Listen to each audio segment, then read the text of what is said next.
We are interrupting to bring you a special report. Denver police holding a news conference at any moment now on a murder and arson investigation. 5 people, 4 women and 1 man found dead inside Pharaoh's Bar and Grill off Colorado in Alameda around 2 o'clock this morning. Police think the fire was set to cover up the murders there. So let's listen in now. Update in reference to the arson homicide investigation. But first I want to certainly, on behalf of the members of our department and our community, extend our condolences to their families of the victims and assure them we're going to do everything within our power and resources to bring those that are responsible for this to justice. Currently, we have members of our department actually inside of the bar and grill, continue to process the scene. There was extensive damage done to the premise as it relates to the fire. We're also canvassing the area to see if we can capture any video in any of the businesses that might be position where it would afford us an opportunity to gather some additional information. Also, it should be noted that the coroner will actually release the identity, the matter, and the cause of death when they deem it appropriate to do so. Obviously, this is an ongoing investigation, so there's still a lot of answers and information that we're seeking to bring this to a successful closure. We will also continue to update you as we get information that we think will be useful to you and to the community. And we have received some tips, by the way, and some of those we think will be pretty helpful tips. But we're asking if anyone has any information, no matter how trivial they think it is, please contact us. They can call us on 720-913-STOP if they want to remain anonymous, or they can call us on our general line, 720-913-2000. We'll take a couple questions at this time. Yes, sir. About whether any of these people were related to each other, whether you think that they were just customers or families that owned the bar? Well, actually, at this time, we don't know that, and actually, we're going to hold off with any identifications until we ensure that their family members have proper time to kind of be notified and pay their due respects to them. Were there any calls last night about any fights or any sort of arguments or anything like that to the police? No, our first notification was the Glendale police officer on regular patrol. He noticed it was a fire. He called the Denver Fire Department. The fire department responded. They located the 5 victims inside that had already been deceased. So that was the first notification that we received as a police department. Did you have any indication whether it might be a homicide, suicide? I didn't hear the very beginning of the statement. No, we're treating this as a homicide arson. Yes. Have you interviewed any of the witnesses who can tell you what may have led to the 5 people dead inside a bar? We're not going to get into any of the interview or anything, as we are reaching out to witnesses and anybody that is coming forward. Don't want to get into any of those details at this point because it is very active and ongoing investigation at this time. And obviously, we don't want to do anything that would compromise the investigation and the successful closure of it. Is there a suspect? No, as I stated earlier, we received some tips and we're processing those tips. And that's about all that I can share with you at this particular time. Any weapons found inside? We don't talk about evidence that's found inside. So, How worried should the public be? Pardon? How worried should the public be? I'm sorry. How worried should the public be?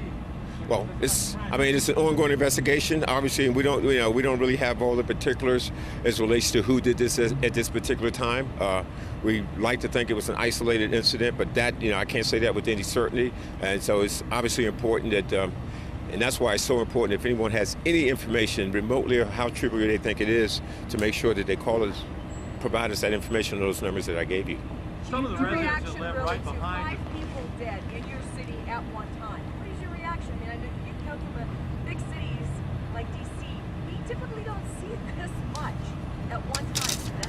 Well, I would tell you one death, one homicide is certainly a concern of mine. It's a concern of the administration, and it should be a concern of our residents. And obviously that multiplied with the death of 5 individuals potentially being murdered at one time at one location. So it's very alarming, and that's why it's so important that we investigate it to the fullest. We use the eyes and ears of anyone who might have saw or heard anything to help us bring this to a closure as expeditiously as possible. Any idea how many people you might be looking for at this point? No, not at this time, no. Chief, the residents who live immediately behind us expressed to several of us they're fearful for their own safety. Should they be fearful of their own safety? I mean, they kind of wanted us to reassure them one way or the other. Again, I mean, it is hopeful that this is an isolated incident, but again, I can't say that with any definitiveness because we really just hadn't gotten that far in the investigation. Again, I would advise those residents, like I would advise all of our residents, certainly pay attention to your surroundings. If you see anything that is remotely suspicious, please bring it to our attention. One more question, guys. One more. They played poker there at the bar on some nights of the week. Tuesdays, Wednesdays, Sundays. Last night was the first Tuesday that they played for a while. Any connection to any of that? Well, and that information is unbeknownst to me at this particular time. What about tips? How many tips have you received at this point? We received several tips. Can you speak to if this is gang related? I know this is early investigation, but any reason to believe that this is part of gang activity? No, I have no reason to believe one way or the other exactly what motivated this. So we are not eliminating any possibilities at this time. Have you guys been called to this bar before for anything that draws your attention? To my knowledge, not in the immediate future, not in the past near future. We hadn't been. Not in the past we hadn't been. I'm sorry. You don't know if anybody else was in the bar when this happened, or just prior to it happening. You got to indicate. Was there another? That's Denver Police Chief Robert White fielding questions from reporters right across from the Farrow's Bar and Grill, where 5 people were found inside as firefighters responded to a fire there.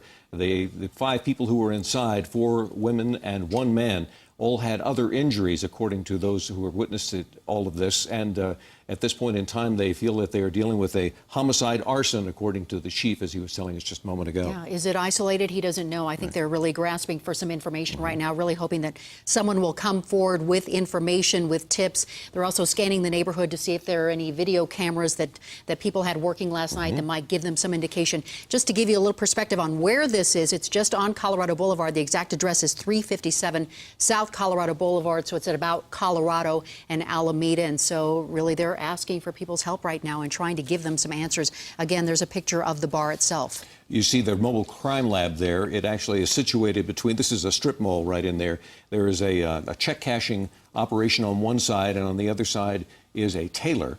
At this point in time, we know that the bar was supposed to close at 2 o'clock last night. They did, as you heard one of the reporters ask, they did have poker games there, but the understanding was that there was not a lot of money involved there, so robbery wouldn't appear to be a motive, but we're speculating at this point. We'll continue to follow with our people on the ground. Absolutely, and we will return you now to regular programming, and as Mike said, we'll have more on this and other news of the day coming up on 7 News at 5 o'clock. We'll see you then.